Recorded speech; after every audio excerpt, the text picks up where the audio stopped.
Donc après ce contexte général présenté par Marie sur le retour au sol, on va se placer sur le territoire Languedoc-Roussillon.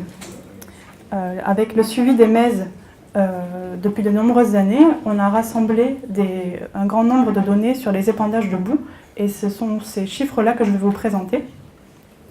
Donc en Languedoc-Roussillon, et je vais commencer à vous parler de l'amont de la filière, les stations d'épuration qui produisent des boues, jusqu'à la valorisation agricole, en passant par la production de boue et de compost et des aspects quantitatifs et qualitatifs, avec aussi quelques données économiques.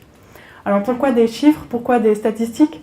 Ça peut être, j'espère que ce ne sera pas trop barbant, mais l'idée c'est de savoir quand même de quoi on parle et en quelle proportion, pour essayer de replacer l'importance qui peut être relative ou non de l'épandage de boue sur nos territoires. Donc pour commencer, à l'amont de la filière épandage, on retrouve les stations d'épuration. Et parmi ces stations, on peut distinguer 3 catégories. Celles qui n'ont jamais eu recours à l'épandage, celles qui ont pu avoir recours à l'épandage mais ont clôturé leur plan, et celles qui ont un plan d'épandage actif et qui épandent de manière plus ou moins récurrente sur les parcelles à proximité. Nous, on s'intéresse aux stations d'épuration actives. Donc ce graphe, il représente, suivant la taille de la station d'épuration et suivant le département, le nombre de stations d'épuration. On remarque une disparité suivant les départements. Pour l'Aude et la Lozère, le petit rectangle bleu et orange, ça symbolise les stations d'épuration dites de petite taille inférieures à 2000 équivalents habitants.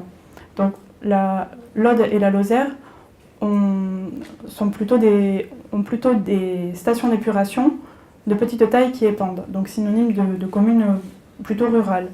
Pour le Gard et l'Hérault, c'est un petit peu plus équilibré.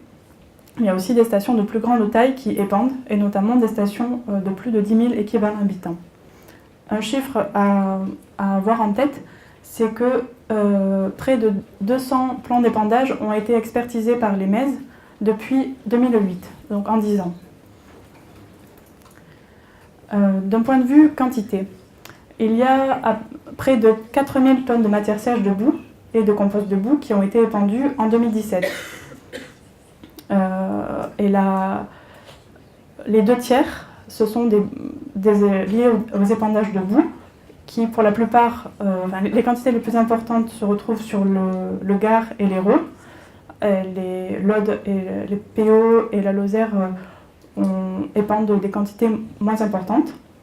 Mais ce qui fait le petit bond là, pour le Gard et l'Hérault, c'est les composts de boue. Donc il s'agit du compost de boue qui n'a pas été normé. Donc ils sont conformes d'un point de vue réglementaire pour l'épandage, mais ils n'ont pas pu avoir la normalisation. Ils proviennent de plateformes publiques ou privées et ils font l'objet d'un suivi NES pour leur épandage. Ces 4000 tonnes de matière sèche, qu'est-ce que ça veut dire par rapport à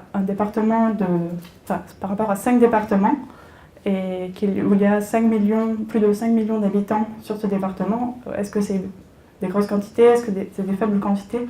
Finalement, on se rend compte que sur ce territoire, il y a plus de 40 000 tonnes de matière sèche qui sont produites par l'ensemble des stations d'épuration du territoire.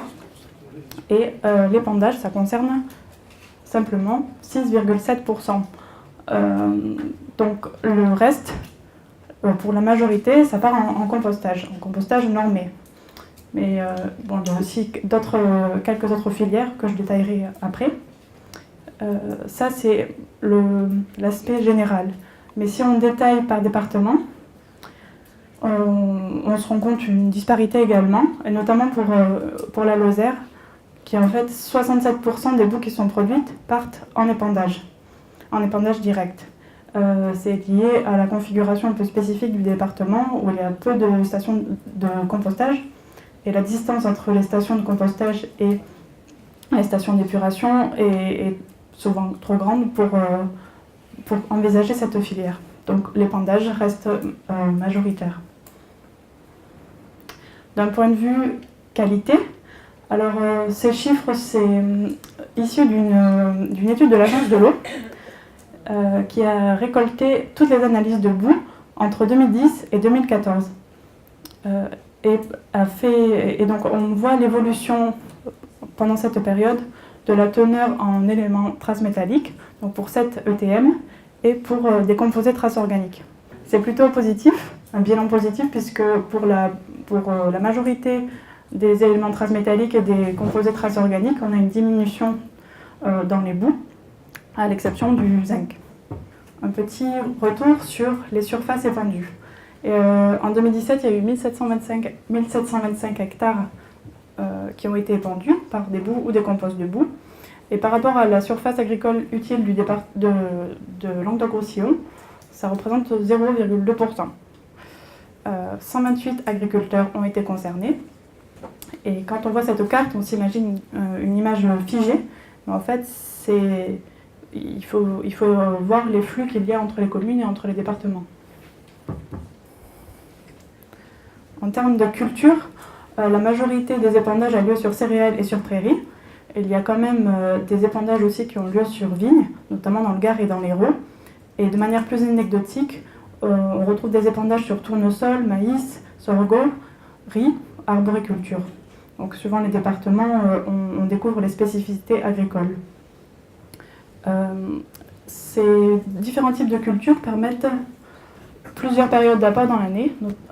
Une grande période fin été, début automne, donc avant la culture d'hiver et prairies, et des épandages fin hiver au printemps, sur vignes, maïs, tournesol, riz, sorgho. Maintenant, je vais aborder quelques données économiques. Quel coût pour les collectivités les différentes filières d'épandage, les différentes filières de valorisation des boues. J'ai compilé différentes sources qui viennent de l'ADEME, d'un bureau d'études Alliance Environnement et de Amorce, qui est une association de collectivités et de professionnels dans le domaine des déchets. Donc c'est pas du tout exhaustif. Si vous avez des chiffres plus actualisés ou plus fiables ou plus variés, on se rend compte que l'épandage, quand même, c'est relativement moins cher par rapport à toutes les autres filières. Et ce, pour les stations qui sont plus petites ou pour les stations qui sont plus grandes. Mais de nombreuses stations qui ont une plus grosse capacité font aussi le choix d'autres filières de valorisation, parce qu'aussi, on se rend compte qu'en passant de 35 euros à 75, c'est simplement un chiffre qui est issu de l'ADEME, mais il y a aussi d'autres chiffres qui sont plus élevés. Donc l'avantage comparatif de faire de l'épandage quand on est une grosse collectivité est peut-être moins intéressante. La filière qui est la plus coûteuse, ça reste l'enfouissement, avec un coût entre 85 et 140 euros la tonne. Et enfin, quelle est l'économie pour les agriculteurs? Donc, l'épandage est supporté par la collectivité, donc l'agriculteur accepte et reçoit les boues sur ses parcelles à titre gratuit. On a pris 3 cultures emblématiques qui sont épandues dans le territoire: blé dur, prairies temporaires et vignes. Et en moyenne, on peut avoir des doses d'azote et de phosphore entre 41 pour l'azote pour le blé dur, 75 pour le phosphore, pour la prairie temporaire 53 pour l'azote et 78 de phosphore qui sont apportés sur le sol. Et donc en faisant un calcul théorique, en prenant en compte le coût des engrais à l'unité, qui est de un peu plus d'1 euro pour l'azote et 0,8 euros pour le phosphore, on se retrouve avec des économies par hectare pour l'agriculteur entre 30 et 65 euros. Et bien sûr, c'est quand même des chiffres à relativiser, puisque l'agriculteur n'aura pas forcément fait le choix d'utiliser en substitution des boues, d'utiliser des engrais minéraux, mais c'est quand même un ordre de grandeur à avoir en tête, ces économies pour l'agriculteur. Donc en conclusion, Voilà, donc je vous ai dressé le portrait de l'épandage en Languedoc-Roussillon. C'est une filière qui est présente, même si elle est en relative proportion, et elle est suivie. Elle a des avantages, et notamment économiques, et elle s'améliore. On a vu avec les études de l'Agence de l'eau. Et en fait, c'est une filière locale qui transforme un déchet en une ressource et pour les sols et les cultures. Et je pense que les boues doivent et devront faire partie du débat sur l'économie circulaire. On va passer à la suite. Merci.